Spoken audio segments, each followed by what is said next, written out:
최근에 한 주간 동안 세계의 이목을 한국에 집중시킨 행사가 있었습니다. 알파고와 이세돌 구단의 5차례의 대국이었습니다.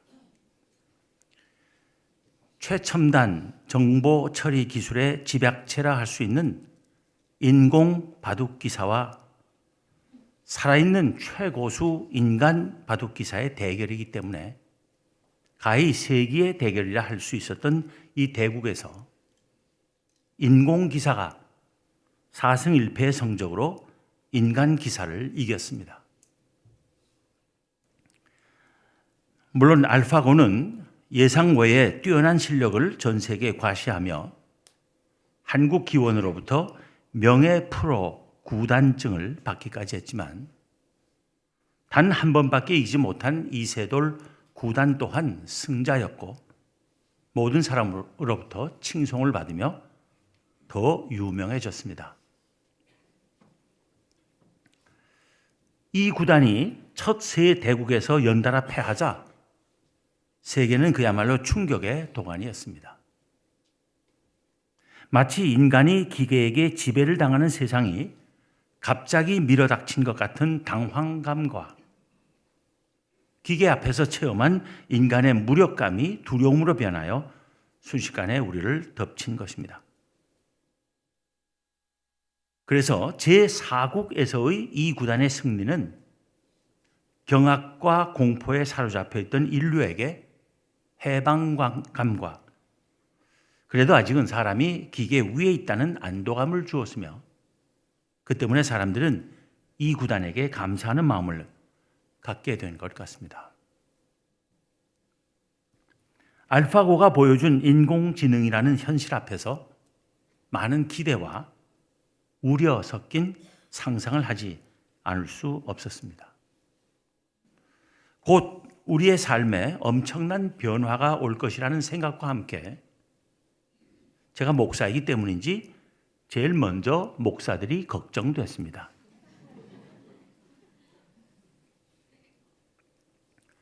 머지않아 인공지능 목사들이 등장해서 인간 목사들을 다 밀어낼지 모른다는 생각을 한 것입니다. 성경 말씀을 완벽하게 습득하고 전 세계 유명 목사들의 설교를 다 분석해서 숙지하고 어떤 본문이든 선택만 하면 그 본문에 따른 최고의 설교를 만들어내는가 하면 신자들이 겪는 온갖 문제들에 어떻게 대응하며 상담과 치유의 사역을 할 것인지를 다 학습한 인공지능 목사가 나타나면 웬만한 목사들은 다 보따리 싸야 할 것입니다. 그거 나타나기 전에 제가 은퇴하게 되는 게 참 감사합니다.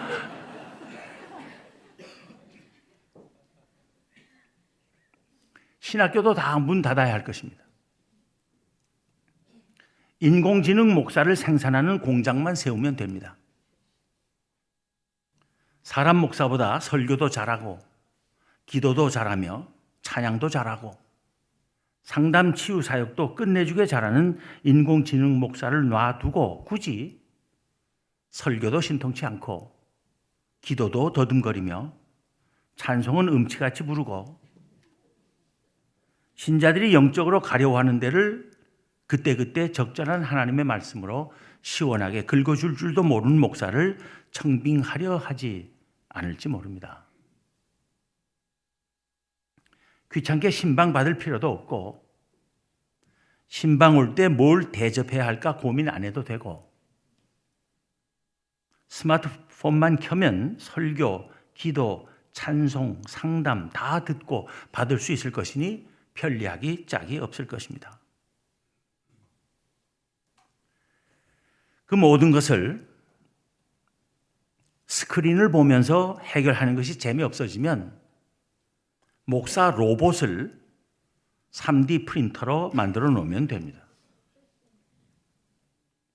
기왕이면 교인마다 자기가 제일 좋아하는 목사와 키며 체격이며 얼굴이며 목소리까지 꼭 같은 로봇을 주문해서 아예 안방에 모셔놓으면 금상첨화가 될 것입니다.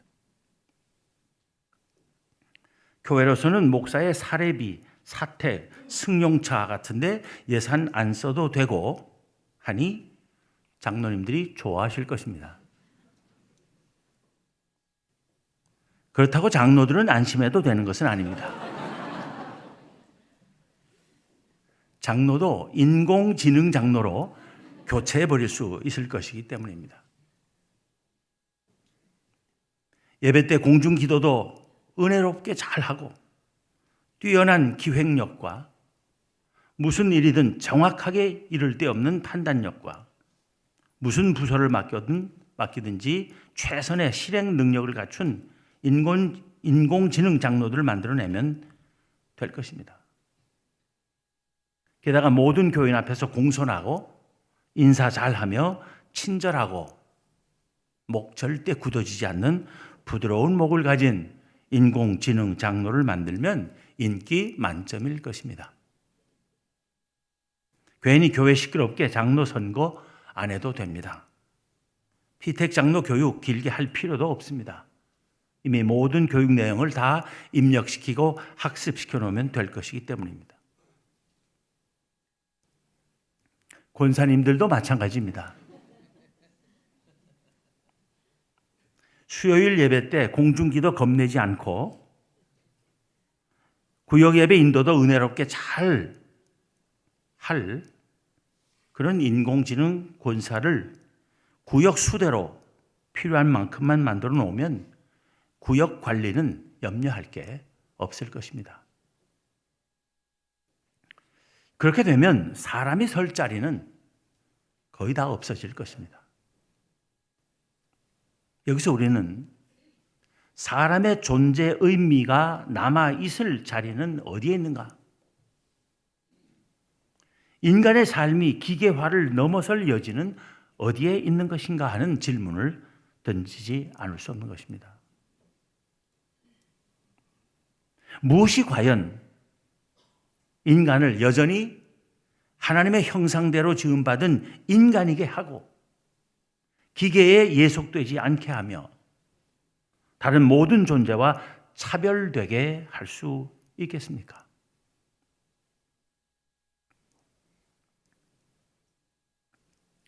이세돌 구단이 3번을 내리치자 천하의 그 누구도 알파고를 이길 수 없을 것이라는 체념적인 예측이 나오기도 했습니다.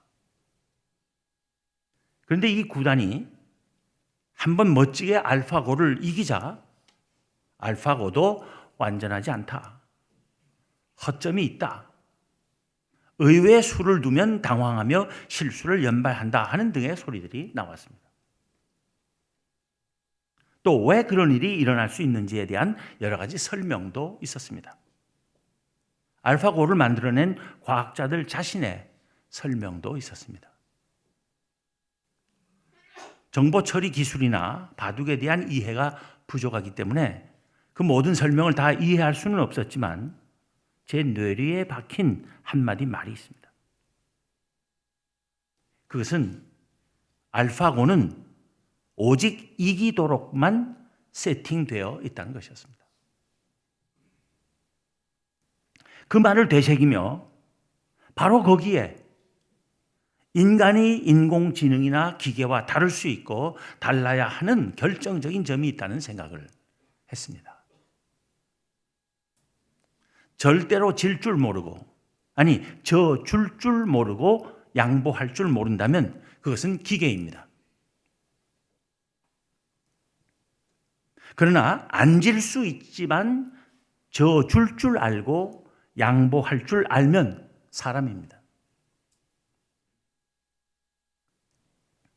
이세돌 구단은 별명이 딸 바보라고 합니다. 어린 딸 아이 앞에서는 꼼짝 못하는 아빠라는 것입니다.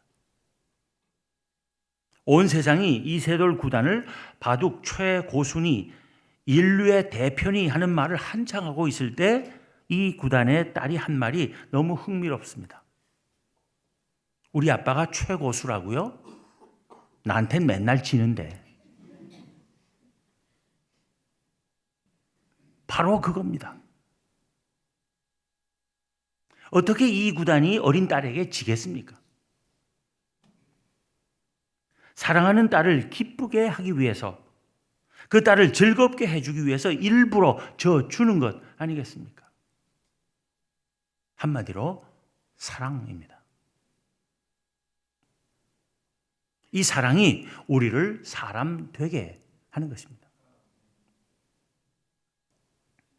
사랑이 사람을 기계와 차별되게 하는 것입니다. 알파고는 질 수는 있지만 줄 줄은 모를 것입니다. 그 기계에는 사랑은 없기 때문입니다. 사랑하는 딸도 없기 때문입니다. 양번이 용선이 하는 것도 없을 것입니다. 기계이기 때문입니다. 사람이 아니기 때문입니다. 인류 최초의 사람 아담과 하와가 하나님의 명령을 어김으로써 하나님과 인간 사이의 바른 관계가 깨졌습니다. 그 필연적인 결과로 그들의 두 아들 중 형 가인이 아우 아벨을 쳐 죽임으로써 사람들 사이의 바른 관계 또한 파괴되었습니다. 예수 그리스도께서 이 세상에 오신 것은 하나님과 우리 사이의 관계를 회복하시고 또한 우리 인간들 사이의 관계도 회복하시기 위해서입니다. 우리 인간들 사이의 관계의 회복을 위해서 예수님께서 반복해서 가르치신 것은 사랑과 용서와 화해와 일치입니다.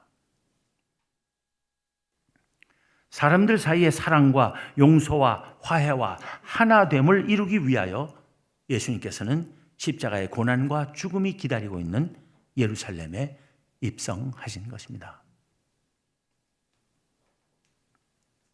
사도 요한은 요한 1서 4장 7절부터 11절에 쓰기를 사랑하는 자들아 우리가 서로 사랑하자. 하나님의 사랑이 우리에게 이렇게 나타난 바 되었으니 하나님이 자기의 독생자를 세상에 보내심은 그로 말미암아 우리를 살리려 하심이라.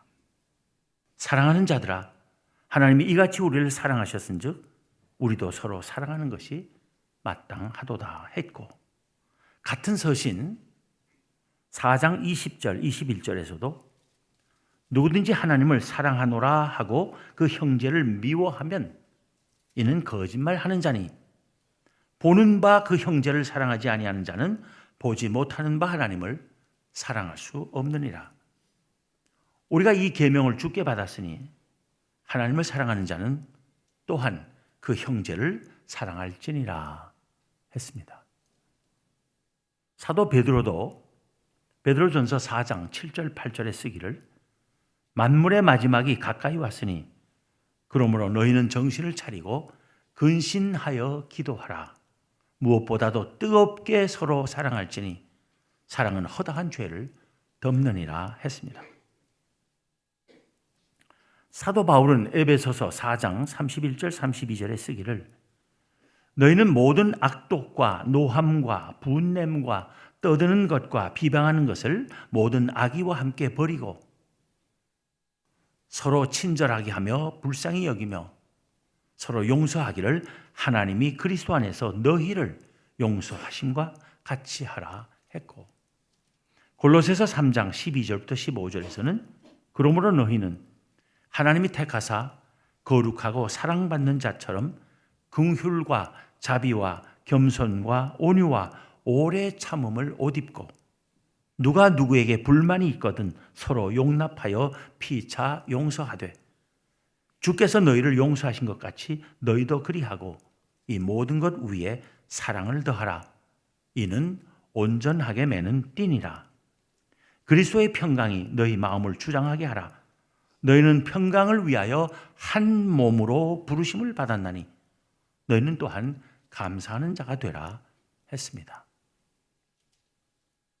예수님께서도 마태복음 6장 14절 15절에서 말씀하시기를 너희가 사람의 잘못을 용서하면 너희 하늘 아버지께서도 너희 잘못을 용서하시려니와 너희가 사람의 잘못을 용서하지 아니하면 너희 아버지께서도 너희 잘못을 용서하지 아니하시리라 하셨고 형제가 내게 죄를 범하면 몇 번이나 용서하여 주리까?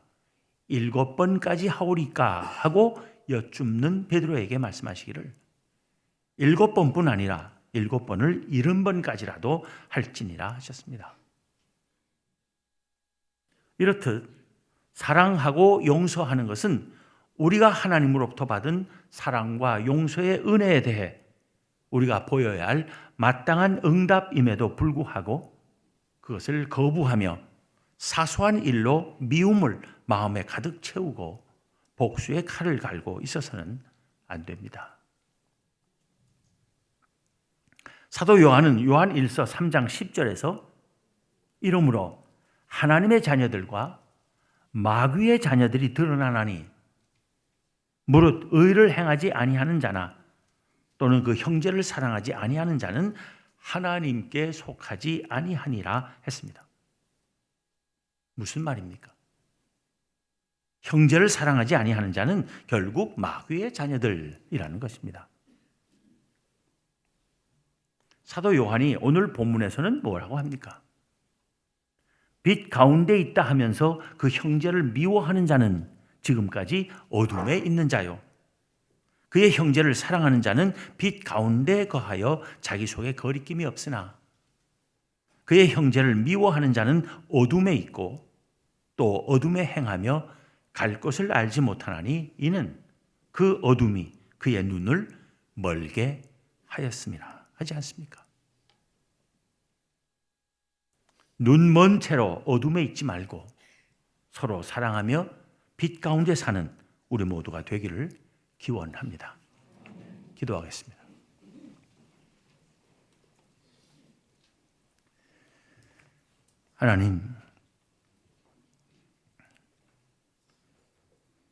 하나님께서는 사람으로 창조하셨지만 사람 같지 않은 삶을 살 뻔했던 저희들에게 다시 사람같이 살 수 있는 길을 열어주신 은혜를 감사합니다. 오늘 말씀을 통하여 사람이 사람다워지는 것은 바로 사랑 때문이라는 것을 깨닫게 하여 주심을 감사합니다. 저희를 구원하시고자 십자가에 달리신 예수님께서 서로 사랑하고 용서하며 화해하고 하나 될 것을 간절히 원하시고 또 몸으로 가르쳐 주신 대로 사랑과 용서와 화해와 일치를 실천하며 사는 저희들 되게 하여 주시옵소서. 사랑이 메마르고 용서할 줄 모르며 갈라져 싸우기만을 거듭하는 이 세상에 나아가